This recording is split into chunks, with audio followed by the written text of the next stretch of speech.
Usap tayo guys. May mga nagtatanong sa akin, ba't hindi ka nagko-comment about yung nagaganap na impeachment trial ni Sara Duterte? And if I'm being honest, it's because I don't really trust the process. Not this time anyway. Um, May isip na ako nung 2001 impeachment trial ni Joseph Estrada. In fact, I was already third year in university at the time. Na-witness ko yung proseso. It was in the news. I remember coming home na yun yung laging laman ng balita. It was over the Jose Velarde fake account that he used for plunder. And the main difference that I'm seeing are the senators that played a part in the impeachment trial. Back then, you had Miriam Defensor Santiago, Joker Arroyo, Franklin Drilon, Jovito Salonga.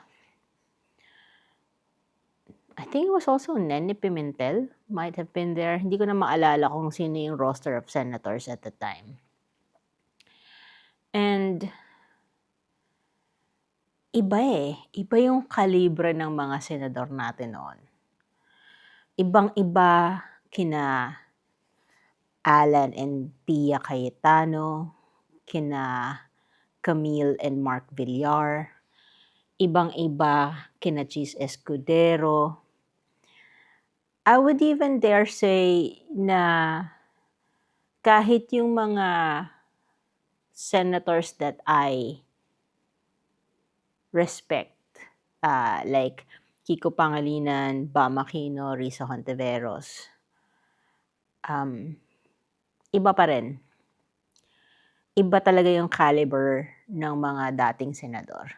Nowadays, I look at videos of the impeachment trial and I can't help but scratch my head and ask, ito talaga yung mga senador natin ngayon. Sila talaga yung nagbabatuhan ng tanong. Ito talaga yung witnesses natin. Ito talaga yung mga abogadong involved. Para akong nanonood ng comedy drama na hindi mo alam kung ano yung plot talaga.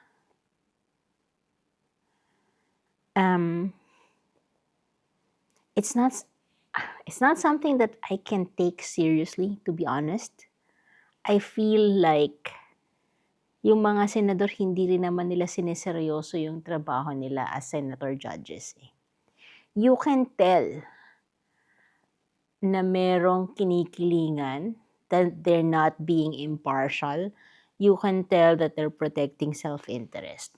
And I'm not just talking about yung side ng mga pro-Duterte senators. I'm also talking about yung side ng prosecution, yung side ng mga anti-Duterte naman na senators. Napaka unprofessional ng mga antics nila at the Senate.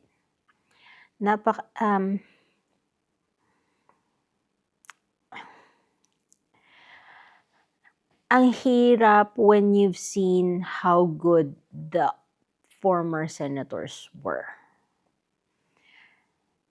Yung talagang alam ang batas. Like, I remember in 2001, and this was kind of heartbreaking for me because I have always been a fan of Miriam Defensor Santiago. In fact, I voted for her in 2016. But she was one of the senators who voted against opening the envelope, which would have become evidence. And the reason she had at the time for not agreeing or voting to open that envelope was because it was against the law. I can't remember exactly what law it was, but something to do with bank secrecy law. And opening that envelope would mean depriving a citizen of their right to privacy, especially pagdating sa financial documents nila. Kasi I think you can subpoena it and you can ask for it to be presented in court, pero hindi kasi na-approve or walang naging parang warrant to be able to open that. And to her, she would rather strictly abide by the law, even if it meant not knowing exactly what the contents of that envelope was. And because of that, so ang naging epekto nga nun, hindi nila na pwedeng buksan yung envelope kasi hindi nila nakuha yung kailangang number of votes. And that's when the Filipino people went to EDSA for the second time. Ito yung EDSA 2. For the second time, to publicly denounce what happened in the Senate and demand accountability. And in the end, they ended up opening that envelope despite not getting that number that they needed. And then, obviously, lumabas nga doon na may mga accounts under false names, si Erap, and that he was plundering money. And that's how he got impeached.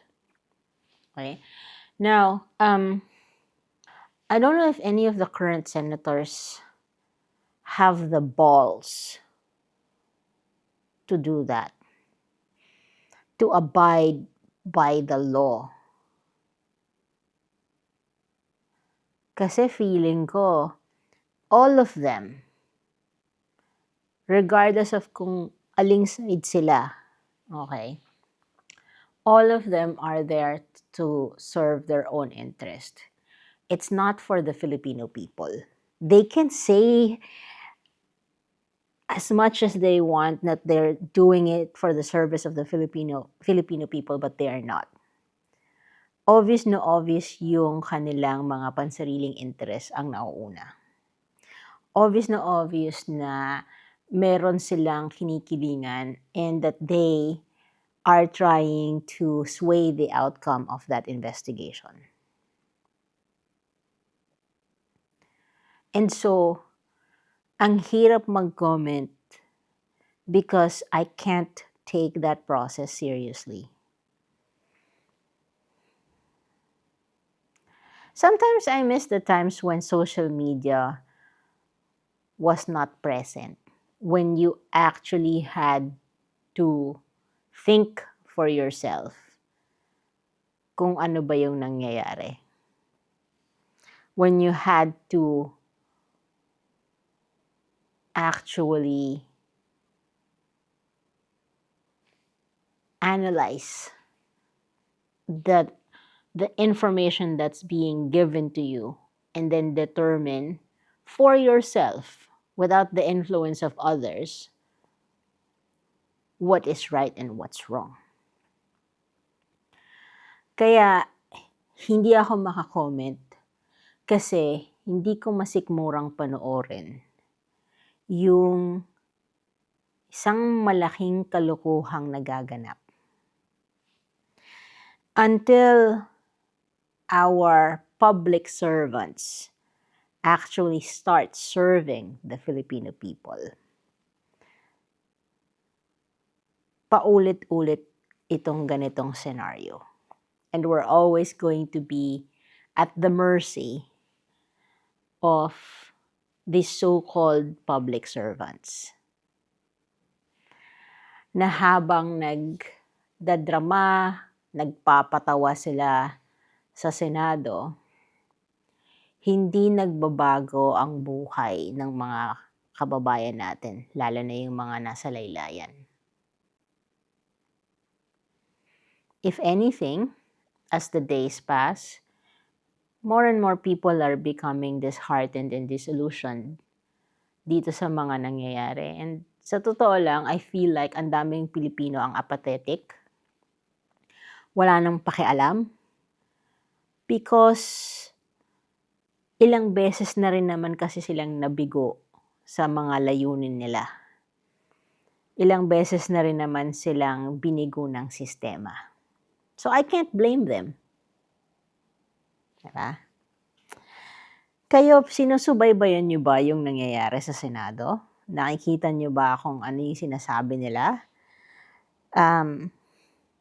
What are your thoughts?